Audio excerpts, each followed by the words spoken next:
I remember working at Green Slate Princess and I put on Murri Hour and he goes, oh, who's that singing? I said, don't you know? He goes, oh, is that like, it's not Johnny Farman. I know it is. And he could not guess. I said, no. I said, this is Murri Hour and that's Lanso Chin singing Sherbo Boy. He goes, what's Sherbo Boy? I said, black.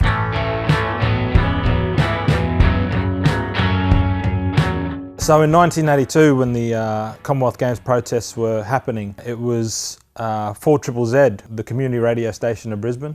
We were very supportive of the protests, and when all the mob would go and get locked up, because at the time it was illegal to protest. It was 4ZZZ who would do a telethon, and people would ring in and donate money, and they'd turn up to the watch house and bail all the mob out. 1,000 to 3,000 already, and by tonight they hope to raise $10,000 for bail. And it wasn't long after the 1982 Commonwealth Games protest, the bridge was sort of built between the community and 4ZZZ. And it was a man named Ross Watson who was one of the first to sort of carve out that time, which was in their broadcast schedule, which was called the Murri Hour. Like, it was only 1 hour, but it was a fantastic, verbal lifeline in the sense to the community. So you could get in there and have a chat and say, look, oh, okay, we got, the legal service or something. And it was a way of, and people could just listen in, and it was a tremendous network. Besides the music, which, all of a sudden we heard Mop and the Dropouts with us mob and all this bit of, geez, there's no fixed address. They're bloody mobbing from the Central Desert.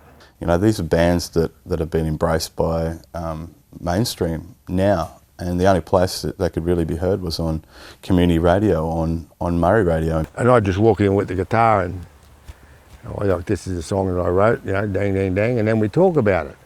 And the song would turn into about a quarter of an hour bloody business. And then he bloody will copy it off and send it down to Radio Redfern, and then they send it to bloody Melbourne, the bloody, 3CR and all that. And that song would be all over Australia, and I'd never been recorded, except on the, no money, nothing, which was great. It was a real bloody Murri way of doing it. It was a really good time for our music in the 80s, and the 90s, I think. And a lot of the music back then had a message to it. It really did have a message to it. It's about us standing up. It was about us fighting for our rights. It was about coming together as a mob. And a lot of the music did sort of reflect that, because I think Murri Radio happened at a very important time for our people. In history. Yeah, to bring about some really positive change of things we needed in our Brisbane community. It really helped a lot. Today, when we listen to Murri, it's sort of like we're not actually sitting outside there. It's like we're sitting right with you in the studio. Murri Hour, it grew into, I think it was like up to 10 to 15 hours a week, I believe, which got too big for sort of the programming at 4ZZZ. In 1988, a licence became available for broadcast here in Brisbane. After being awarded the licence, the decision was challenged by another radio station, or aspirant radio station, which stalled the whole process of actually going to air. They put in a protest and took us to court, and we thought they were going to take the government to court, because they're, the federal government that's awarding the actual radio licence. But they said, no, you guys won the, what's the name, you've got to defend it. We they thought said, the federal government had to. How do we defend it, mate, Yeah. We had nothing. So there was not much money and not many resources to be able to fight this big legal battle. And they'd realised that there wasn't much hope of us maintaining the licence unless we was able to ensure that we could defend our right to broadcast and the approval of the licence.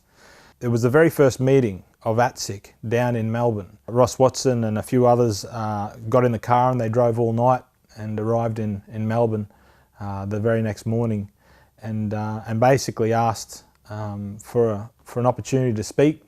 And Ross said, our audience, he says, we're looking for 100% of the population. We don't want to talk to just Aboriginal people. We want to talk to white fellas too, so they can understand what we're about.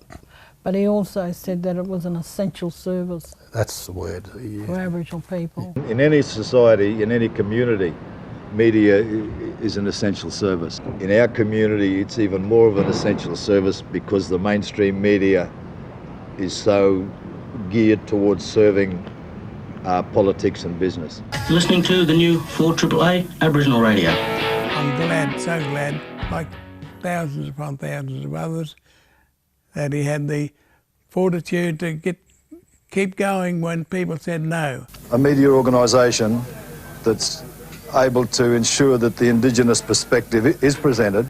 Welcome all. Tune in. It was exciting that suddenly we could actually share our stories our own way.